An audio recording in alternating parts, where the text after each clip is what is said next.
हे buddies, कैसे हो आप लोग? काफ़ी बढ़िया होंगे गाइस। इस चैनल को सब्सक्राइब कर दो क्योंकि इस चैनल पे गाइस हम रिएक्शन वाली वीडियो बनाएंगे गाइस। अब ये मेरी फर्स्ट चैनल की फर्स्ट वीडियो गाइस, कैसे जाएगी मेरे को भी बिल्कुल नहीं पता। तुम कमेंट सेक्शन में कमेंट करके बताना कि मुझे क्या इंप्रूवमेंट करना चाहिए और आगे क्या क्या चीज़, मतलब क्या क्या चीज़ में रिएक्शन देना चाहिए गाइस।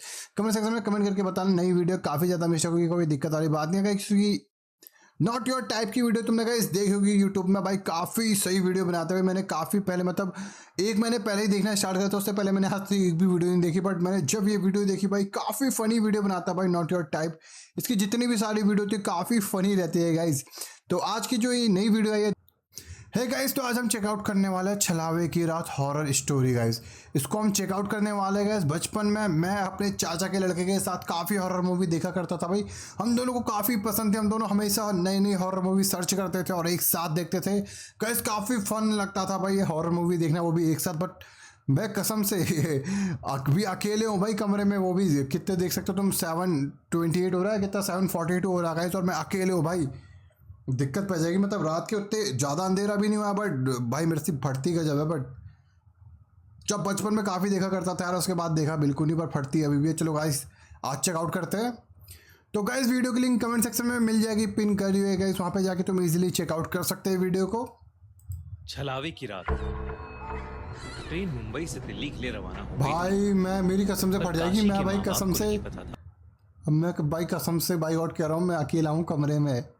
बट गाइस तुम्हारे लिए चेकआउट कर रहा हूँ, चैनल को सब्सक्राइब नहीं करा तो कर दो गाइस। कसम से अकेला हूँ यार कमरे में। कि उन्हें एक रात जयपुर में भी बितानी पड़ेगी, वो जो शायद उनकी जिंदगी की सबसे भयानक रात होगी। ये बात तब की है भाई इसमें हॉरर साउंड काफी गंदे आते हैं भाई अपनी इसमें। फैमिली के साथ रहता था। काशी के माँ बाप रमा और संजीव दोनों दिल्ली के रहने वाले थे और वो दोनों शादी के बाद काम के सिलसिले में मुंबई शिफ्ट हो गए थे। काशी दिल्ली बस एक ही बार गया था, जब वो 5 साल का था। बहुत सालों बाद काशी के पापा ने पूरी फैमिली के साथ एक ट्रिप प्लान की। वो अपने बेटे को दूसरी बार दिल्ली ले जाना चाहते थे ताकि वो अपने दादा दादी का घर देख पाए। मुंबई से ट्रेन रवाना हो चुकी थी। काशी मुस्कुराते हुए खिड़की के बाहर अंधेरे में झांक रहा था। उसकी माँ रमा उसके पास ही सो रही थी। मत कर बे, फट जाएगी रमा तेरी। को एक सपना आया। अपने सपने में रमा को अपना छोटा बेटा नितिन दिखा। ये बात बहुत अजीब थी क्योंकि अपने छोटे बेटे नितिन को याद करना रमा बहुत पहले ही छोड़ चुकी थी। चलती ट्रेन में सो रही रमा के माथे से पसीना बहने लगा और एकदम से उसकी आंख खुल गई। गाइस मुझे लगता नहीं कि हमें ये देखना चाहिए भाई। मैं अभी भी कह रहा हूँ भाई, मैं कमरे में अकेला हूँ, मेरी फटके हाथ में आ जाएगी भाई। ये वीडियो तो 10 मिनट की रिकॉर्ड हो जाएगी, उसके बाद का क्या होगा भाई। मैं भाई कसम से, मेरे राइट साइड में एक दूसरा कमरा में शक्ल देखने को नहीं हो रही है वहाँ पे।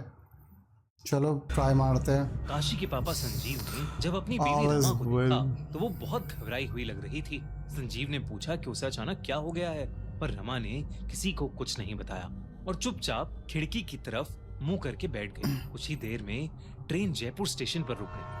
तो जयपुर में तो इनको उतरना था ना भाई। टेक्निकल परेशानी आ गई थी जिसकी वजह से सारे पैसेंजर्स को जयपुर में ही उतरना पड़ा, जिनमें काशी और उसकी फैमिली भी थी। तो जा कहाँ रहे थे भाई? संजीव ने प्लान किया कि वो आज रात जयपुर में ही रुक जाएंगे और कल सुबह पहली ट्रेन से दिल्ली के लिए निकल जाएंगे। रात के करीब अच्छा, मुंबई से दिल्ली जा रहे थे ना भाई? बहुत अंधेरा हो चुका था। काशी के पापा ने रेलवे स्टेशन के पास ही एक होटल ले लिया भाई, काफी बड़ा होटल ले लिया भाई। जैसे ही काशी ने रूम के अंदर कदम रखा तो उसके सर में एक बहुत जोर का चुभने वाला दर्द शुरू हो गया। काशी ने सोचा कि ये मामूली सा सरदर्द होगा और इसलिए अपनी माँ को बिना बताए वो बिस्तर पर सोने के लिए लेट गया। काशी और उसकी माँ रमा एक रूम में सो गए और उसके पापा दूसरे रूम में, लेकिन रमा को नींद ही नहीं आ रही थी। वो पूरे टाइम अपने छोटे बेटे नितिन के बारे में ही सोचती रही। जब काशी 5 साल का था तब उसकी फैमिली में उसके छोटे भाई का जन्म हुआ था जिसका नाम नितिन था।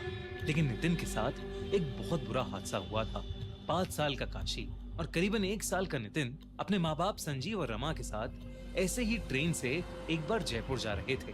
काशी के पापा संजीव ने जयपुर से वापस लौटते हुए छोटे से नितिन को पूरे टाइम अपने हाथ में ही पकड़ रखा। तभी भाई उसकी माँ जब भी सफर करती है तब दिक्कत पै जाती है भाई। 2 मिनट के लिए संजीव की आंख लग गई ट्रेन के छोटे से झटके से जब संजीव की आंख खुली तो नितिन उनके हाथ में नहीं था।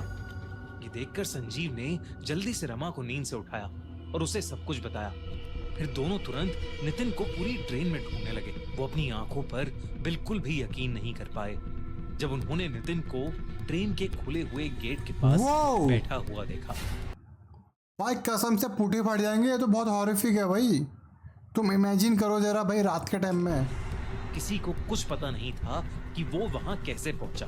रमा और संजीव का दिल जोर जोर से धड़कने लगा और वो लोग जैसे ही नितिन की तरफ आगे बढ़े, ट्रेन में एक और झटका लगा और नितिन ट्रेन के बाहर अंधेरे में गिरकर कहीं गायब हो गया।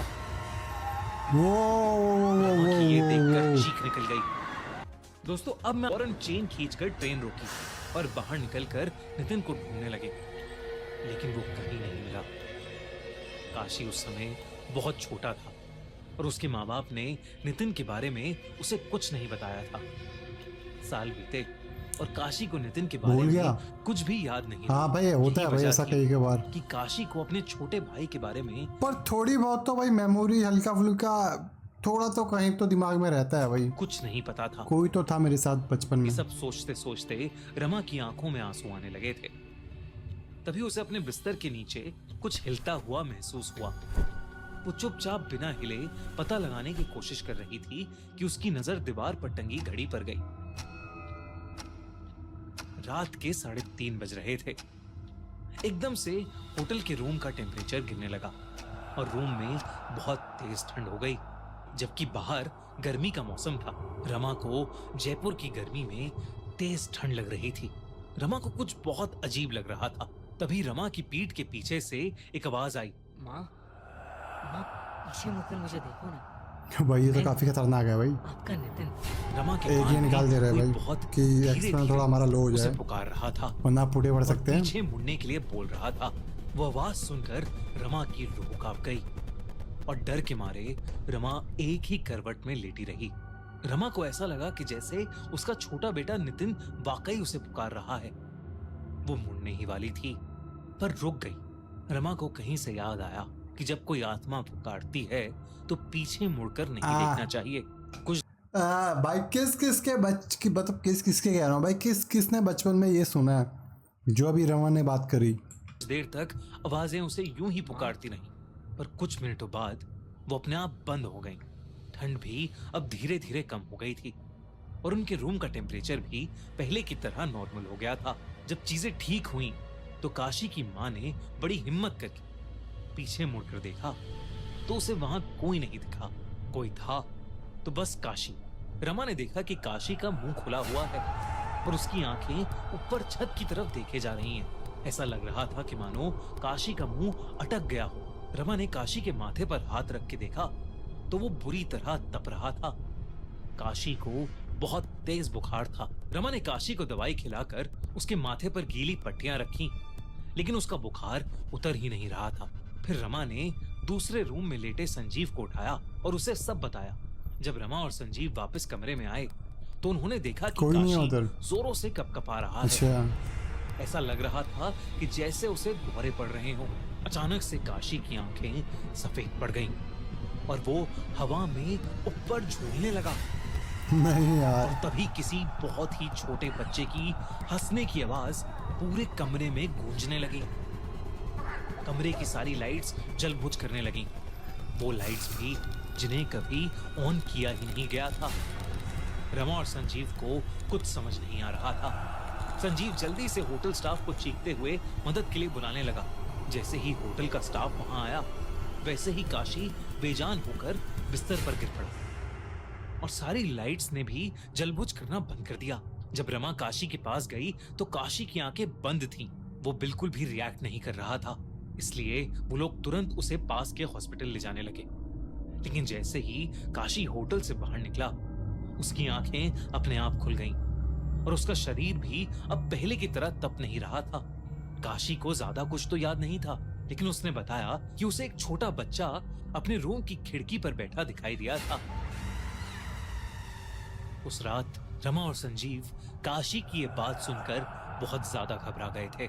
किसी तरह उन्होंने पास के हॉस्पिटल में ही वो रात काटी और सुबह होते ही वो बस से दिल्ली के लिए निकल गए। चलो अच्छा हो भाई, ट्रेन से काशी करना ही बिल्कुल क्या ठीक सफर था। भाई। ऐसा लग रहा था कि जैसे उसे कभी कुछ हुआ ही नहीं था। दिल्ली पहुंचने पर संजीव, काशी और रमा एक पंडित के पास गए। हाँ, मैं और सोच ही उन्होंने रहा था भाई, पूरी पंडित के कहानी पास उन कब पंडित जाएंगे को भाई। बताई। पंडित ने काशी के माँ बाप को बताया कि कल जो भी रूम में आकर रमा को पुकार रहा था, वो उनका छोटा बेटा नितिन नहीं था, बल्कि कोई और आत्मा थी जो उनकी दुख भरी याद का फायदा उठाकर अपना काम करवाना चाहती थी। उन्होंने काशी के सर पर हाथ फेरकर मुस्कुराते हुए बोला कि अब उन्हें कोई परेशान करने नहीं आएगा। पंडित ने आखिर में Guys, I काशी के have माँ also बाप को something you अलग can से ये see. बोला कि उनके छोटे बेटे नितिन की आत्मा अब भी उनके साथ है और हमेशा उन तीनों की रक्षा करती है। दोस्तों, वो ये तो काफी सही निकला भाई, काफी सही निकला भाई। नितिन मतलब हेल्प कर रहे हैं वो उनकी। तो भाई स्टोरी काफ़ी सही थी गाइस। तो लिंक कमेंट सेक्शन में मिल जाएगी और तुम्हें डिस्क्रिप्शन में मिल जाएगी, वहाँ जाके तुम चेकआउट कर सकते हो गाइस। काफ़ी सही थी।